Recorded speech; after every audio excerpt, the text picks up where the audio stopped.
Hello बच्चों, welcome to our channel study with Abhay में आप सभी का बहुत बहुत स्वागत है। कैसे हो आप सभी? आई होप आप सभी अच्छे होंगे, मस्त होंगे। बच्चों, मैं हूँ चंचल और आप पढ़ रहे हैं हिस्ट्री क्लास 7 की, जिसमें हम आज के इस वीडियो में क्लास से 7th की हिस्ट्री का 7वां चैप्टर पढ़ रहे हैं, जिसका नाम है क्षेत्रीय संस्कृतियों का निर्माण। इसका इसका पार्ट 1 बच्चों हम लोगों ने पढ़ लिया था। आज के इस वीडियो में हम पार्ट 2 इसका पढ़ेंगे।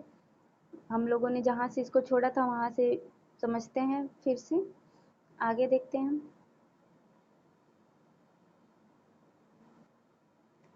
बंगाल, नज़दीक से एक नज़र। एक क्षेत्रीय भाषा का विकास। जैसा कि हमने प्रारंभ में देखा था, हम अक्सर क्षेत्रों के नाम वहाँ के निवासियों द्वारा बोली जाने वाली भाषा के अनुसार निर्धारित करते हैं, इसलिए हम यह मान लेते हैं कि बंगाल में लोग हमेशा बंगाली ही बोलते थे। किंतु यह एक दिलचस्प बात है कि आज बंगाली संस्कृत से निकली हुई भाषा मानी जाती है। प्रारंभिक ईसा पूर्व प्रथम शताब्दी के मध्य भाग के संस्कृत ग्रंथों के अध्ययन से यह पता चलता है कि बंगाल के लोग संस्कृत से उपजी हुई भाषाएं नहीं बोलते थे। तो फिर नई भाषा का उद्भव कैसे हुआ? ईसा पूर्व चौथी तीसरी शताब्दी से बंगाल और मगध यानी दक्षिण बिहार के बीच वाणिज्यिक संबंध स्थापित होने लगे। वाणिज्यिक संबंध का मतलब है बच्चों कि व्यापार संबंधी, जैसे कि वस्तुओं का विनिमय, लेन देन, उसे वाणिज्यिक संबंध कहते हैं, जिसके कारण संभवतः संस्कृत का प्रभाव बढ़ गया होगा। चौथी शताब्दी के दौरान गुप्तवंशी शासकों ने उत्तरी बंगाल पर अपना अधिकार, राजनीति नियंत्रण स्थापित कर लिया और वहां ब्राह्मणों को बसाना शुरू कर दिया। इस प्रकार गंगा के मध्य घाटी के भाषाई तथा सांस्कृतिक प्रभाव अधिक प्रबल हो गए और 7वीं शताब्दी में चीनी यात्री ह्वेनसांग ने यह पाया कि बंगाल में सर्वत्र संस्कृत से संबंधित भाषाओं का प्रयोग हो रहा था। 8वीं शताब्दी से पाल शासकों के अंतर्गत एक क्षेत्रीय राज्य का उद्भव हुआ। 14वीं से 16वीं शताब्दी के बीच बंगाल पर सुल्तानों का शासन रहा, जो दिल्ली में स्थित शासकों से स्वतंत्र थे। 1586 में जब अकबर ने इस प्रदेश को जीत लिया तो उसे सूबा माना जाने लगा। उस समय प्रशासन की भाषा तो फारसी थी, लेकिन बंगाली एक क्षेत्रीय भाषा के रूप में विकसित हो रही थी। वस्तुतः 15वीं शताब्दी तक आते आते उपभाषाओं तथा बोलियों का बंगाली समूह एक सामान्य साहित्यिक भाषा के द्वारा एकबद्ध हो गया। यह साहित्यिक भाषा उस क्षेत्र के पश्चिमी भाग की बोलचाल की भाषा थी, जिसे अब पश्चिमी बंगाल कहा जाता है। यद्यपि बंगाल का उद्भव संस्कृत से ही हुआ है, पर यह अपने विकास की अनेक अवस्थाओं से गुजरी है। इसके अलावा गैर संस्कृत शब्दों का एक विशाल शब्द भंडार, जो जनजातीय भाषाओं, फारसी और यूरोपीय भाषाओं सहित अनेक स्रोतों से प्राप्त हुआ है, आधुनिक बंगाली का हिस्सा बन गया। बंगाली के प्रारंभिक साहित्य को दो श्रेणियों में बांटा जा सकता है। एक श्रेणी संस्कृत की रीढ़ी है और दूसरी उससे स्वतंत्र है। पहली श्रेणी में संस्कृत महाकाव्यों की अनुवाद, मंगल काव्य, शाब्दिक अर्थों में शुभ यानी मांगलिक काव्य, जो स्थानीय देवी देवताओं से संबंधित, इसे मंगल काव्य कहते हैं, और भक्ति साहित्य, जैसे गौड़ीय वैष्णव आंदोलन के नेता श्री चैतन्य देव की जीवनियां आदि शामिल हैं। दूसरी श्रेणी में नाथ साहित्य शामिल है, जैसे मैना माती गोपीचंद्र की गीत, धर्म ठाकुर की पूजा से संबंधित कहानियां, परिकथाएं, लोक कथाएं और गाथा गीत।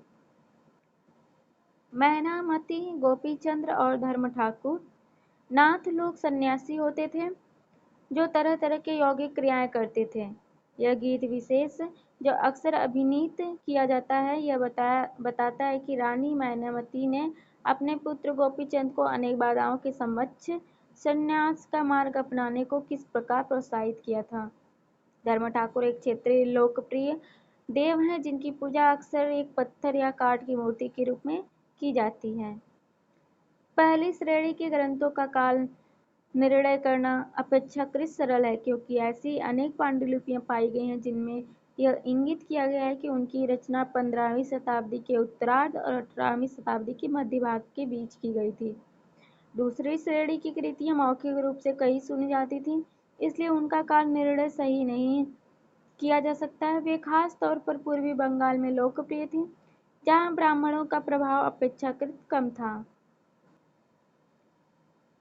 पीर और मंदिर।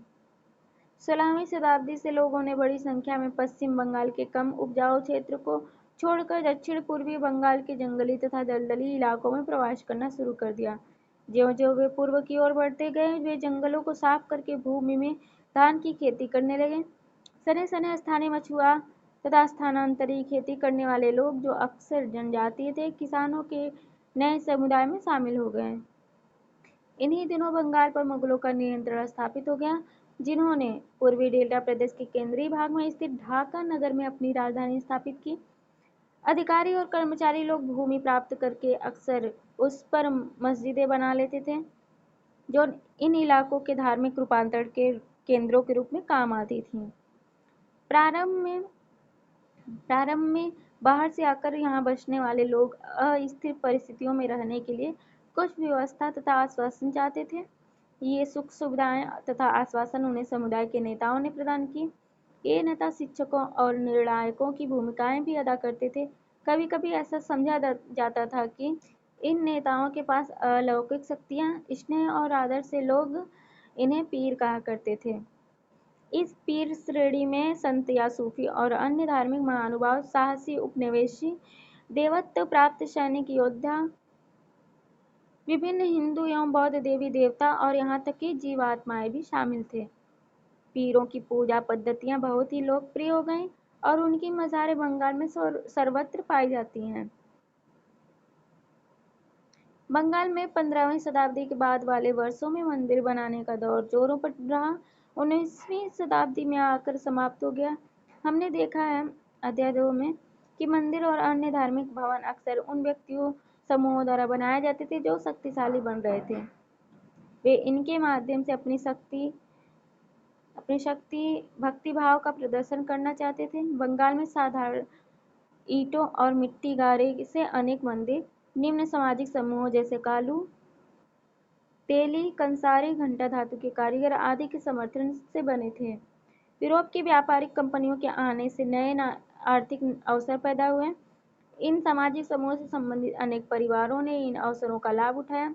जैसे जैसे लोगों की सामाजिक तथा आर्थिक स्थिति सुधरती गई, उन्होंने इन स्मारकों के निर्माण के माध्यम से अपनी प्रस्थिति या प्रतिष्ठा की घोषणा कर दी। जब स्थानीय देवी देवता, जो पहले गांव में छान छप्पर वाली झापड़ियों में पूजे जाते थे, को ब्राह्मणों द्वारा मान्यता प्रदान कर दी गई, तो उनकी प्रतिमाएं मंदिरों में स्थापित की जाने लगी। इन मंदिरों की शक्ल या आकृति बंगाल की छप्परदार झोपड़ियों की तरह दो चाला, दो छतों वाली, चौचाला, चार छतों वाली होती थी। इसके कारण मंदिरों की स्थापत्य कला में विशिष्ट बंगाली शैली का प्रादुर्भाव हुआ।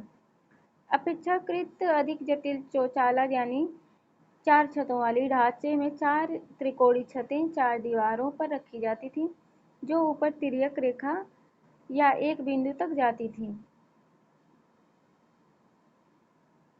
मंदिर आमतौर पर एक वर्गाकार चबूतरे पर बनाए जाते थे। उनकी भीतरी भाग में कोई सजावटी नहीं होती थी, लेकिन अनेक मंदिरों की बाहरी दीवारें चित्रकारियों, सजावटी टाइलों अथवा मिट्टी की पट्टियों से सजी होती थीं। कुछ मंदिरों में, विशेष रूप से पश्चिम बंगाल के बांकुरा जिले में बिष्णुपुर के मंदिरों में, ऐसी सजावटें अत्यंत उत्कृष्ट कोटि तक पहुंच चुकी थीं। मछली भोजन के रूप में परंपरागत भोजन संबंधी आदतें आमतौर पर स्थानीय रूप से उपलब्ध खाद्य पदार्थों पर निर्भर करती है। बंगाल एक नदीय मैदान है जहां मछली और धान की उपज बहुतायत से होती है, इसलिए यह स्वाभाविक है कि इन दोनों वस्तुओं को गरीब बंगालियों की भोजन सूची में भी प्रमुख स्थान प्राप्त है। मछली पकड़ना वहाँ का प्रमुख धंधा रहा और बंगाली साहित्य में मछली का स्थान पर उल्लेख मिलता है। इससे ज़्यादा और क्या होगा कि मंदिरों और बौद्ध विहारों की दीवारों पर जो मिट्टी की पट्टियाँ लगी हैं, उनमें भी मछलियों को साफ करते हुए टोकरियों में भरकर एक बाजार ले जाते हुए दर्शाया गया है। ये देखिए।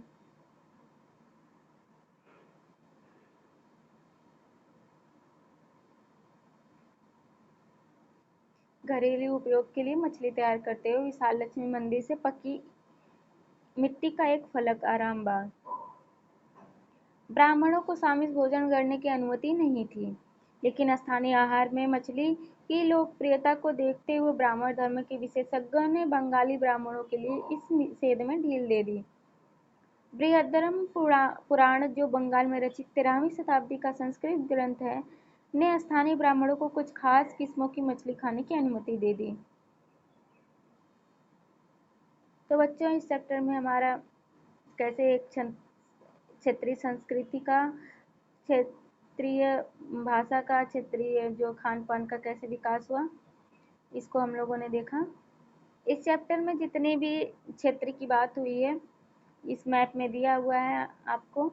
जैसे जम्मू कश्मीर की बात करिए, देखिए जम्मू कश्मीर ऊपर दिया, हिमाचल प्रदेश यहाँ पे है, तमिलनाडु केरल देखिए यहाँ पे नीचे है, तिरुवनंतपुरम, महाराष्ट्र यहाँ पे, मध्य प्रदेश यहाँ, छत्तीसगढ़ इधर है, अरुणाचल प्रदेश, नागालैंड, असम, ये पूर्वी भारत के हैं सब हिस्से, और ये पश्चिम बंगाल, ढाका, अभी इसकी बात हुई थी। तो ये ढाका तो बांग्लादेश का हिस्सा है आजकल, और ये पश्चिम बंगाल, कोलकाता, ये सब पश्चिम बंगाल में है। जिस जिसकी बात हुई है वो यहाँ पे दिया है। देखिए उत्तर प्रदेश है, लखनऊ है, उत्तराखंड है। तो ये जिस क्षेत्र की बात हुई इस चैप्टर में उसको दर्शाया गया है। तो बच्चों, मिलते हैं नेक्स्ट चैप्टर में, नेक्स्ट वीडियो में। और क्लास 7 की हिस्ट्री का हम लास्ट चैप्टर पढ़ेंगे, चैप्टर 8। उसी के साथ हमारा क्लास 7 की हिस्ट्री समाप्त हो जाएगी। तो बच्चों, मिलते हैं नेक्स्ट वीडियो में, तब तक के लिए नमस्कार।